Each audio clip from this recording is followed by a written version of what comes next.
Alright, this isn't regular news. I don't have Cody to narrate anything or the editors to make it look half decent. It's just Uncle Swag this time. I just wanted to unpack the full 2025 experience for a bit, because that was a wild year. Consider this an opinion piece, because I'm just going to talk shit for a bit. Man, we lost a lot of good people this year, huh? Ozzy Osbourne, the Pope, Vince Zampella. Man, we lost Jane Goodall as well. I kinda love that her death speech was just, "The world is quite shit right now, but if you get apathetic, it's only going to get shitter."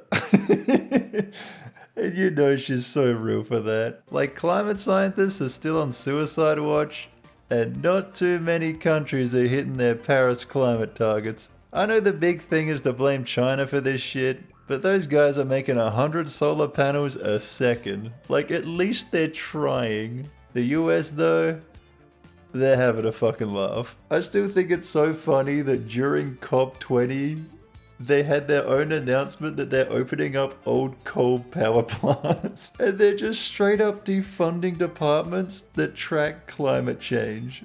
Like, are you guys okay? I met a climate scientist a few years ago, and I'll tell you, they were living every day like it was their last. But hey, at least we got AI now. Something that everybody loves and only good humanitarian people are in charge of. Man, it's gonna be a biblical event when that bubble finally bursts. Like right now, AI is propping up the US economy like the emperor of mankind from Warhammer. And it's just infesting every platform. And it's getting so hard to know what's actually real. I recently started making a video on ancient China, and I have no fucking idea what's real and what isn't. Like, for all I know, 100% of the images I used could straight up be AI. No idea. When this AI boom started, I thought for sure that any politician who used it was gonna get fucking crucified. And I'm so disappointed that didn't happen. Like, using AI for political slander is seriously the biggest red flag for a lawmaker. That shit's like meeting a woman and finding out that her last 4 boyfriends are currently in prison. Shit, speaking of, we gotta mention Luigi, the man, the myth. It's hard to find someone who doesn't think that guy has a point. And let's be honest, the fact that he's an Ivy League Chad is certainly helping his case. Having that swarm of women go to his hearing like his Elvis fucking Presley is just so funny to me. I was out of country this year and had to spend a few nights in hospital, and even after I paid a small fortune on health insurance, that shit still wasn't covered. I looked it up and the company was actually based in Texas. That very sobering experience really made me realize that Luigi couldn't have done that shit. In fact, I seem to recall he was with me the whole time on the 4th of December 2024. This kind of leads into the Gen Z protests. Just a heap of countries getting straight up overthrown by a bunch of shitposting 20-somethings. You love to see it. The video of them whipping the Nepalese finance minister naked through a river is straight out of Game of Thrones. We still don't know how successful they're going to be in the long term, because there are some real success stories. But then you have Madagascar, where the nation's army just couldn't resist the temptation to take it over. Successful government overthrows really hinge on whether they can hold the One Ring of power and still decide to fuck it off into the fire. Whether we see a continuation of these overthrows is hard to say, because these things don't just work anywhere. Countries can't be too democratic that people still believe in voting, but they can't be oppressive to the point where protesters are just gonna get mowed the fuck down. Then you have protesters in Serbia just getting hit with a fucking fear gun.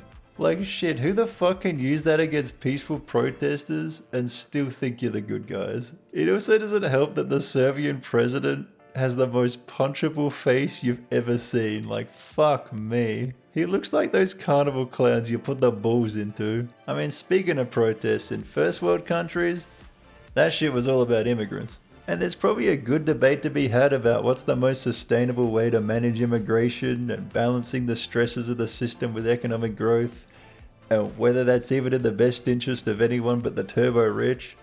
But you sure as shit won't see those debates here. It must be so fucking frustrating to be a guy who just wants immigration to be slowed down a little bit, to have their message constantly hijacked by straight up white supremacists. But hey, at least they're entertaining. It's always so fucking funny to me that the people who are advocating for the supremacy of their race are always the shittest examples of what they're trying to represent. I loved it when that South African white supremacist got deported from Australia after attending an anti-immigration rally. He wanted to get the scum out of the country, and the Australian government immediately granted him his wish. And he complained about it when he got home with his goofy accent that just sounds like Blisk from Titanfall. Oi, pilot, I taught my Titan how to do a funny little salute.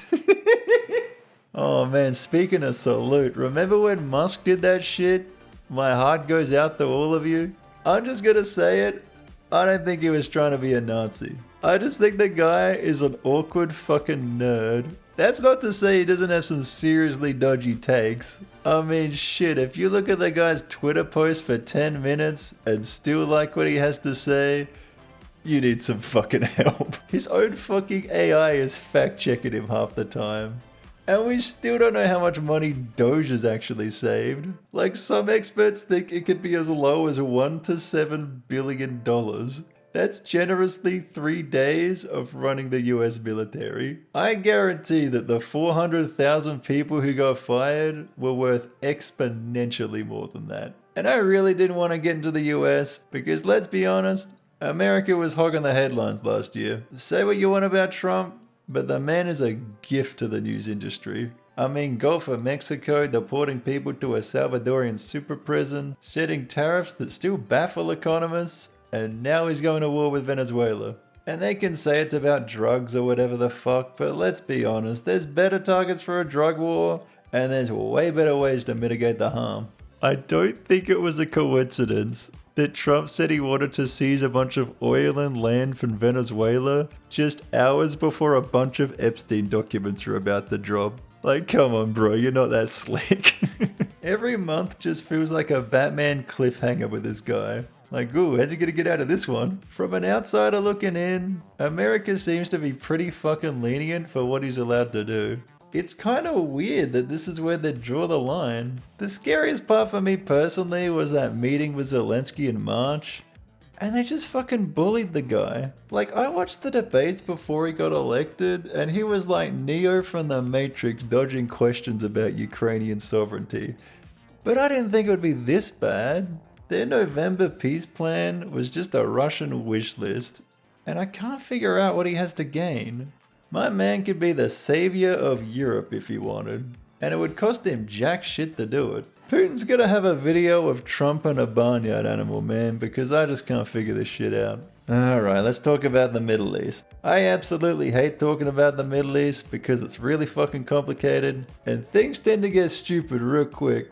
Like, Qatar somehow got bombed by both Israel and Iran this year, and they're basically mortal enemies. And covering Gaza, that takes a toll on your soul, man. It's just a suicide bomber blows up a bus, Israel bombs another hospital, 2 million people are still starving, and it's just that every single fucking day. That's all it is. And it's not even an Israel versus Palestine thing, it's just a few fucking extremist pricks on either side holding everyone hostage. I talked to an honest-to-God Israeli tanker. Like, the dude was in Gaza, Lebanon, the works. His dad was also a tanker who died a few years back. But I have never in my life met anyone who dislikes Benjamin Netanyahu more than this guy. But Israel has an election this year, so we'll see which direction the country collectively decides to go. There's probably a million things I'm missing, but I just hope 2026 is more chill, man. I know that's probably not going to happen, but I don't think anyone's going to complain if 2026 ends up being comparatively boring. But anyway, that's just how I feel about it. Subscribe for more.